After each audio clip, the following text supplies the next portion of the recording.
Welcome back to just English classes. कैसे हो आप सभी लोग गाइस, और तैयारी कैसी हो रही है आपकी? स्वागत है आपका मेरे चैनल पे।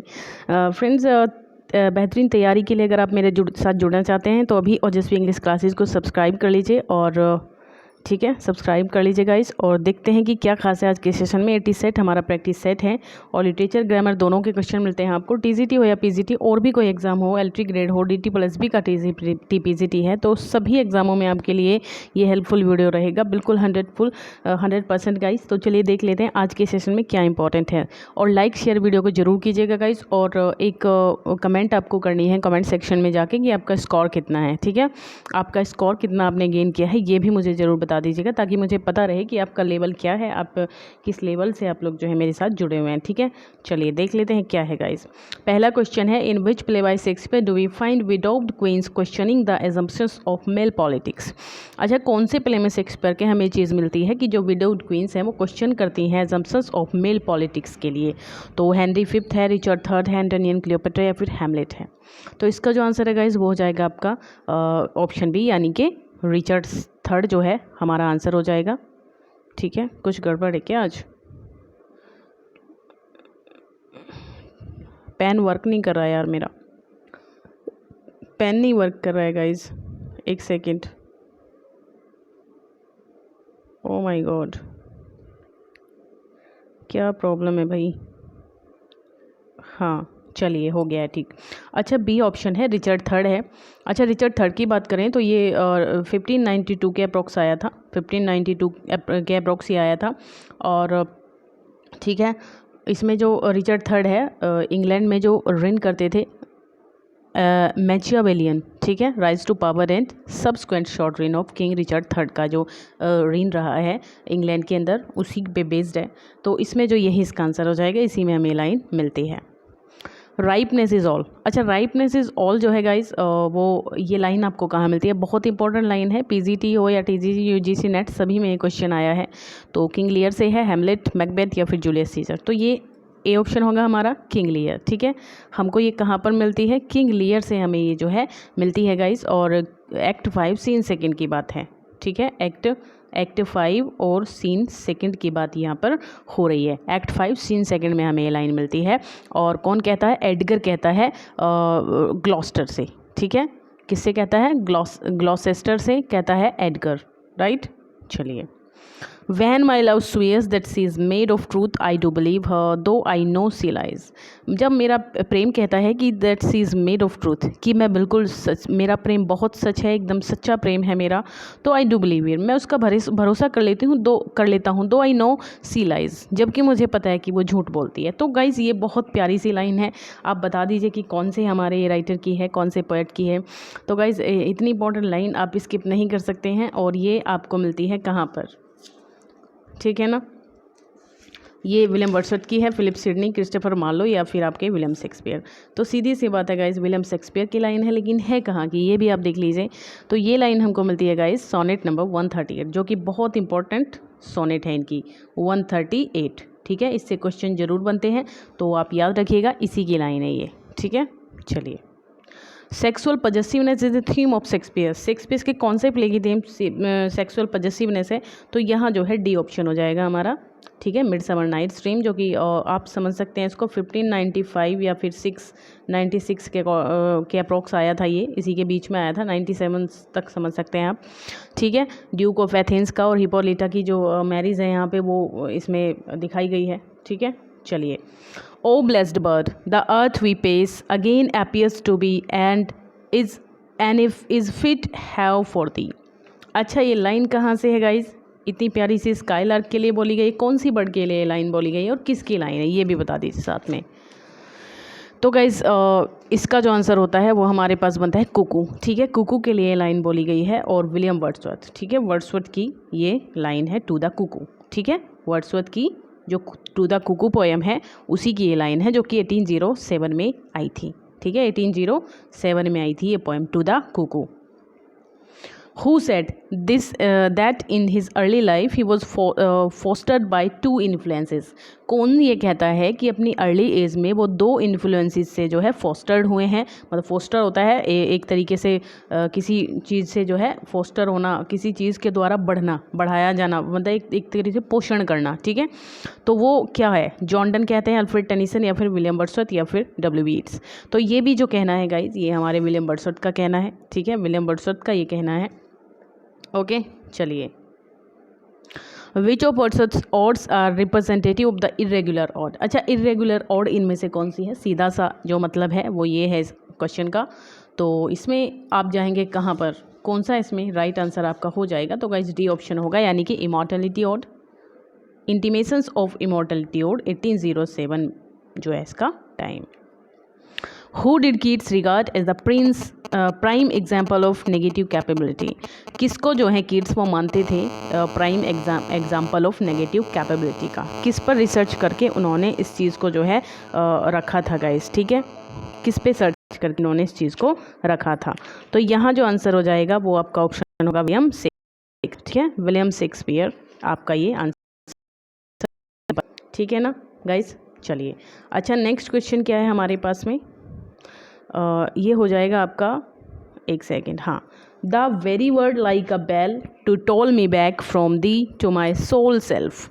तो ये लाइन जो है यहाँ पर बर्ड आएगा, इमॉर्टल आएगा, फॉरलॉर्न आएगा, या फिर फैंसी आएगा, कौन सा वर्ड आप यहाँ पर यूज़ कर सकते हैं इस लाइन के अंदर। तो गाइज ये जो है फॉरलॉर्न वर्ड जो है इस लाइन को कंप्लीट करता है, ओके, 1819 में ऑड टू नाइटिंगेल, ठीक है, फॉरलॉर्न वर्ड इसको यूज़ करता है, ऑड टू नाइटिंगेल, ठीक है, नाइटिंगेल ऐसे ही सुन लीजिए गाइस। और कब आई थी, 1819 में, किसकी थी, जॉन कीट्स की पोएम है, 1819 में आई है। तो उसी में हमें जो है ये लाइन हमें मिलती है और ये वर्ड इसको कंप्लीट करता है। अच्छा, which of the following poem by Keats uses the Spenserian stanza. अपनी इनमें से कौन सी पोएम के अंदर कीट्स ने स्पेंसरियन स्टेंजा को यूज़ किया है।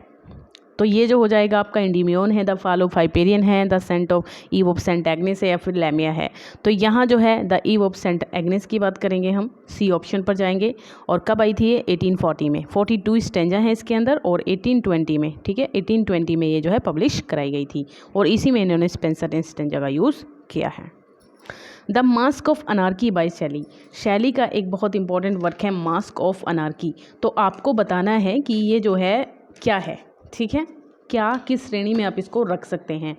तो गाइज़ इसका जो है 1819 में आया था, अगर इसकी बात करें तो मास्क ऑफ अनार्की जो इनका वर्क है ये 1819 में आया था। ये एक ब्रिटिश पॉलिटिकल पोएम है, ओके, ब्रिटिश पॉलिटिकल पोएम है मास्क ऑफ अनार्की। और इसमें जो है ये किसको फॉलो कर रही है, Peterloo massacre of that year, okay, Peterloo massacre. तो कौन सा आंसर आपका हो सकता है, डी ऑप्शन होगा, a poem of political protest written in response to Peterloo massacre, ठीक है। मैसेकर क्या होता है गाइस, नरसंहार, जब बहुत ज़्यादा लोगों की जो है हत्या एक साथ हो जाती है किसी भी तरीके से, तो उसको मैसेकर कहते हैं।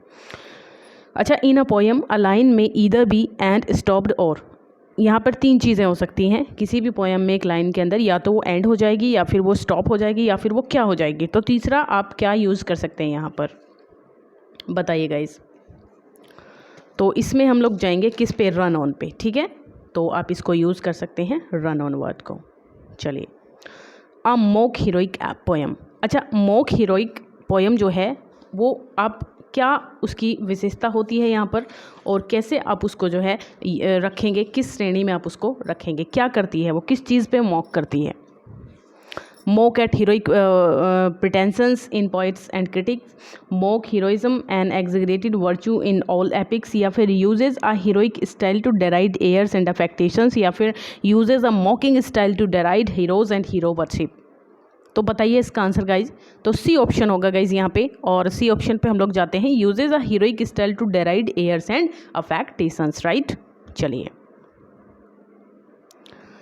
विच statement best describe the term deconstruction. Deconstruction को इनमें से कौन से स्टेटमेंट जो है बढ़िया तरीके से डिस्क्राइब करती है। It seeks to expose the problematic nature of centre discourses, it advocate subjective और green interpretation, it emphasises the importance of historical context, या फिर it is a method of critical analysis. तो किसको आप सही मार्क करेंगे?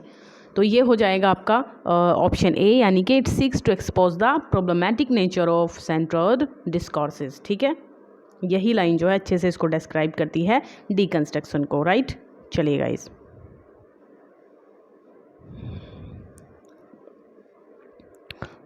हाँ, तो नेक्स्ट था हमारा लेक्सिस रेफर्स टू। जो लेक्सिस वर्ड है वो किसको रेफर करता है? क्या होता है लेक्सिस का मतलब? तो यहाँ आप देखें गाइज, इसको आप क्या कहेंगे, यानी कि all word form having meaning और grammatical functions, the history of words, study of select word forms, या द सिलेक्शन ऑफ वर्ड्स। बताइए क्या होगा इस पर? तो ये ए ही आपका आंसर होगा गाइज, ए ऑप्शन होगा। ऑल वर्ड जो फॉर्म्स होते हैं, मीनिंग क्या होता है उनका, और ग्रामेटिकल फंक्शंस उसमें उनमें क्या यूज़ होते हैं, तो उन सब चीज़ों को क्या बताता है? Lexus word. यहाँ पे टर्म उसी के लिए यूज़ करते हैं। ठीक है, चलिए करेक्टली स्पेल्ट वर्ड बताइए क्या होगा यहाँ पर? करेक्टली स्पेल्ट वर्ड बताना है आपको। ओके गाइज, ग्रामर जो लिखा हुआ है क्या ये करेक्ट है? Heaven, heaven, macabre. तो गाइज यहाँ पर जो सी ऑप्शन है ये बिल्कुल ठीक है, हेवन होता है इसका। ग्रामर में डबल एम आता है आपका, GRAMMAR, ठीक है। और ग्रामर में GRA पता है आपको, और ये हेवन रोंग है ही, हेवन ये होता है। और मैकेबर भी गलत है, मैकेबर होता है MACABRE, ये मैकेबर की होती है। ठीक है, चलिए इसमें भी करेक्टली स्पेल्ट वर्ड बताना है पुशिलैनिमस का। तो देख लीजिए कौन सा सही है गाइज। देखिए एस एक आता है, डबल एल आता है, तो ऐसा किस में है? ऐसा गाइज हमको सी ऑप्शन में मिल रहा है, पुसी, PUSI, पुशिलैनिमस। और इसका मतलब है डरपोक, कावर्ड कह सकते हैं, कावर्ड, डास्टर्ड, ठीक है, टिमिड, ये सभी होते हैं इसके। करेक्ट स्पेलिंग बतानी है एड्रेस की। तो गाइज़ मुझे तो पहला ही ऑप्शन सही लग रहा है, ADDRESS, एड्रेस पर आप लोग जा सकते हैं, एड्रेस जो है वही सही हो जाएगा। ठीक है, चलिए 19 क्वेश्चन है एलिक्जर। एलिक्जर जो है, एलिक्जर वर्ड की सही स्पेलिंग आपको बतानी है, कौन सी होगी इनमें से? तो इसका भी जो आंसर है मुझे क्या लग रहा है, ए ही लग रहा है, ELIXIR। ठीक है, ELIXIR यही होता है एलिक्जर। और अच्छा, एलिक्जर का मीनिंग क्या होता है? एलिक्जर का मीनिंग क्या होता है गाइज? ये होता है क्विंटेसेंस और एब्सोल्यूट एम्बॉडीमेंट ऑफ एनीथिंग। ठीक है, क्विंटेसेंस और एब्सोल्यूट एम्बॉडीमेंट ऑफ एनीथिंग। चलिए प्रॉन का मतलब बताना है आपको। प्रॉन वर्ड जो है इसका मीनिंग आपको बताना है। थ्रोन फॉरवर्ड, डिसीज, स्यूपिन या फिर इनएक्टिव। तो यहाँ हम किस पर जाएंगे गाइस? तो मेरे ख्याल से हो जाना चाहिए इसका आंसर ऑप्शन सी, यानी कि शूपिन इसका आंसर होना चाहिए। थॉर्न फॉरवर्ड आपको पता है, इनएक्टिव भी पता है, लेज़ी होता है, और डिसीज़ भी आपको पता है, बीमारियाँ होती है। तो ये जो शूपिन है इसका मतलब होता है एक नेचुरल इंक्लिनेशन और टेंडेंसी टू समथिंग, है ना, किसी भी चीज़ को करने की जो नेचुरल जो हमारे अंदर इंक्लिनेशन होती है या फिर टेंडेंसी होती है उसी को कहते हैं। स्मीयर, स्मीयर का मतलब बताना है। मार्क होता है, अवॉइड होता है, क्वेरल होता है, इकोनॉमिकल होता है। सारे वर्ड आपके जाने माने हैं, लेकिन थोड़ा सा हम जाएंगे कहाँ पर? ए ऑप्शन पे जाएंगे, जो इसका नियरेस्ट है वो मार्क है। ठीक है, और मार्क या फिर स्पॉट हो सकता है, या फिर स्पॉट हो सकता है, डर्टी विद समथिंग ऑयली। ठीक है, कोई भी ग्रीजी या ऑयली स्पॉट लग जाए, सबको हम लोग क्या मार्क कह सकते हैं? स्मीयर कह सकते हैं। इम्पैरेटिव का मीनिंग बताना है।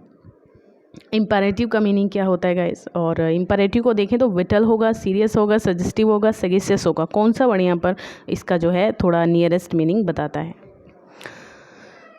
जी? तो देखिए यहाँ पर विटल हो जाएगा गाइस, विटल हो जाएगा। और विटल जो है इसका मतलब होता है पुशिलैनिमस, सॉरी पुशिलैनिमस, थोड़ी मैं कहाँ पहुँच गई। इसका मतलब आपका हो जाएगा, का मतलब होना चाहिए इम्पॉर्टेंस। ठीक है, importance, crucial. Okay, imperative is of whittle importance, crucial होता है जो बहुत ज़्यादा। अच्छा, सिनोनिम अदर वर्ड का भी मैं बता देती हूँ। अगर सजेस्टिव को देखें तो एवोकेटिव होता है इसका सिनोनिम, एवोकेटिव। ठीक है, और सीरियस का सिग्निफिकेंट होता है, सेगेसियस का इंटेलिजेंट होता है। Okay, wise, intelligent. अच्छा, लास्ट वर्ड है पसिपिएंट। पसिपिएंट का आपको सिनोनिम बताना है, अदर वर्ड जो इसका नियरेस्ट मीनिंग बताता है। रिसेप्टिव है, परसेप्टिव है, एक्सेप्टिव है, रेस्ट लाइक है।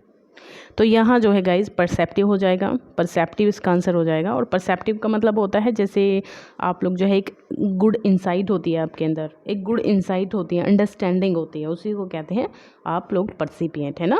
गुड अंडरस्टैंडिंग होती है, ईजिली हम किसी चीज़ को समझ लेते हैं कि भाई ये ऐसा हुआ है तो क्यों हुआ है, मतलब कोई कारण इसका रीज़न रहा होगा। तो ये सभी चीज़ें जब हम गैस कर लेते हैं तो उसी को जो हैविंग गुड इंसाइट या फिर अंडरस्टैंडिंग इसका मतलब होगा। अच्छा, रिसेप्टिव का होता है रिस्पॉन्सिव। जैसे आप रिसेप्शन पे जाते हैं तो जो वहाँ पे बैठा रहता है वो रिस्पॉन्सिव होता है इस चीज़ के लिए, रिसेप्टिव होता है। एक्सेप्टिव होता है एक्सेप्टेंट, किसी चीज़ को जो है एक्सेप्ट कर लेना। तो गाइज यही था आज का सेशन, होगा नेक्स्ट वीडियो में फिर से मिलते हैं। तब तक के लिए गाइज शेयर कर दीजिए, लाइक और एक कमेंट जरूर कीजिएगा कि आपको क्वेश्चन कैसे लग रहे हैं या फिर आपने कितना स्कोर गेन किया है। ठीक है, okay, bye, take care guys.